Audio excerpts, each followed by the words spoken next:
بسم اللہ الرحمن الرحیم۔ السلام علیکم۔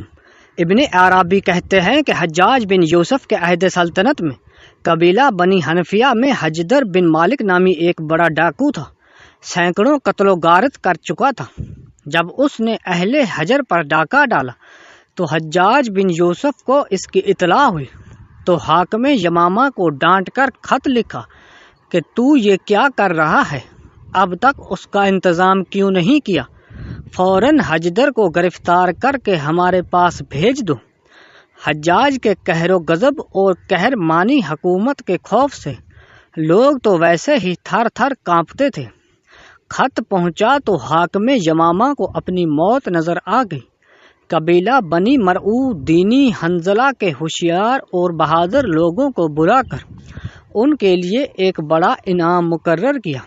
وہ حجدر کو قتل کر دیں یا قید کر کے لے آئیں۔ یہ لوگ اس کی تلاش میں نکلے۔ جب اس کے متسکر کے قریب ہوئے تو ان میں سے ایک آدمی کو یہ پیغام دے کر بھیجا کہ ہم لوگ بھی تمہاری جماعت میں شریک ہو کر رہنا چاہتے ہیں۔ حجدر کو ان پر اعتماد ہو گیا اور ساتھ رہنے کی اجازت دے دی۔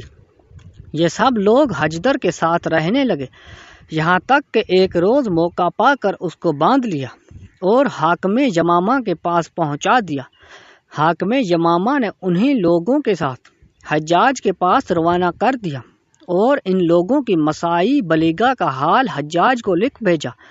حجدر جب حجاج کے سامنے پیش ہوتا ہے اور اس کو یہ معلوم بھی ہوا کہ حجاج بن یوسف وہ خونخوار انسان ہے کہ 1,20,000 انسانوں کو باندھ کر قتل کر چکا ہے، مگر اس کی جرت دیکھیے کہ جب حجاج نے اس سے پوچھا کہ تجھے اس رہزنی اور ڈاکہ ڈالنے پر کس چیز نے آمادہ کیا، تو اس نے کہا کہ 3 چیزوں نے، ایک اپنے دل کی جرت اور شجاعت، دوسرے بادشاہ کا ظلم، تیسرے زمانے کے حوادث۔ حجاج نے کہا تجھ سے وہ کیا بات سرزد ہوئی ہے جس کی وجہ سے تیری جرت بڑھی اور سلطان نے تجھ پر ظلم کیا اور زمانے کے حوادث تجھ پر ٹوٹ پڑے۔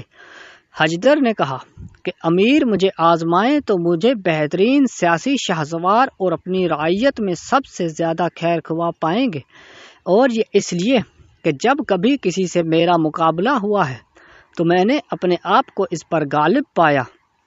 حجاج نے کہا اچھا، ہم تمہیں آزماتے ہیں، اور آزمائش یہ ہے کہ تمہیں ایک میدان میں چھوڑتے ہیں جس میں ایک شیر ہوگا، اگر اس نے تجھے قتل کر دیا تو ہم تیرے قتل کی فکر سے بچے، اور اگر تو نے اسے قتل کر دیا تو ہم تجھے آزاد کر دیں گے۔ حجدر نے نہایت خوشی سے اس کو قبول کیا اور کہنے لگا کہ یہ تو میری عین آرزو ہے، ضرور ایسا کیجیے۔ حجاج نے کہا صرف یہی نہیں کہ شیر کے مقابلے میں تجھے آزاد چھوڑ دیں، بلکہ صورت یہ ہوگی کہ تیرے پاؤں میں بھاری بھاری بیڑیاں ہوں گی اور داہنا ہاتھ گردن میں باندھ دیا جائے گا، صرف بایاں ہاتھ کھلا رہے گا، اس میں تلوار دی جائے گی۔ حجدر نے اس کو بھی قبول کیا۔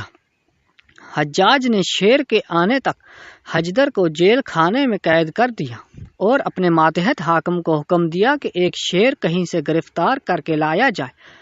حکام نے فوراً ایک ببر شیر مہیا کر دیا۔ جب شیر آیا تو اس کو ایک محصور میدان میں چھوڑ دیا اور 3 دن تک اس کو بھوکا رکھا گیا۔ اس کے بعد حجدر کے پاؤں بیڑیوں میں اور داہنا ہاتھ گردن میں باندھ کر لایا گیا، بائیں ہاتھ میں تلوار دے کر شیر کے سامنے چھوڑ دیا گیا۔ حجدر اس کو دیکھ کر ایک رجزیہ ترانہ پڑھنے لگا۔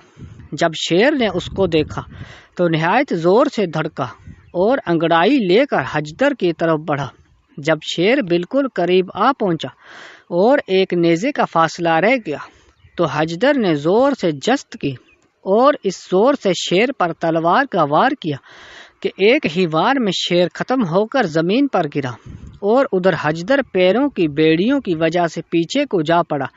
حجاج اور اس کے انوان ایک دریچے سے یہ تماشا دیکھ رہے تھے۔ سب نے نعرہ تکبیر بلند کیا۔ ادھر حجدر اٹھا اور حجاج سے خطاب کر کے فی البدیہ یہ اشعار پڑھے، اگر آپ نے میری موت کا قصد کیا تھا تو اے حجاج میں تیرے انعام کا بھی امیدوار ہوں۔ عورتیں تو یہ سمجھتی تھیں کہ میں لوٹ کر نہ آؤں گا، کیونکہ وہ شوہروں کی غیرت پر پورا بھروسہ نہیں رکھتی، اور میں نے سمجھ لیا تھا کہ اگر شیر کے مقابلے سے پہلو تہی کی تو حجاج کے ہاتھ سے نجات نہیں پا سکتا۔ حجاج نے کہا اب اگر تم چاہو تو ہم تمہیں بڑا انعام دیں اور چاہو تو تمہیں بالکل آزاد چھوڑ دیں۔ حجدر نے کہا کہ نہیں، میں امیر کے ساتھ رہنا چاہتا ہوں۔ چنانچہ حجاج نے اس کے لیے اور اس کے سب گھر والوں کے لیے بڑے بڑے وظائف مقرر کر دیے۔ مزید ایسے ویڈیوز کے لیے ہمارے چینل کو سبسکرائب کریں۔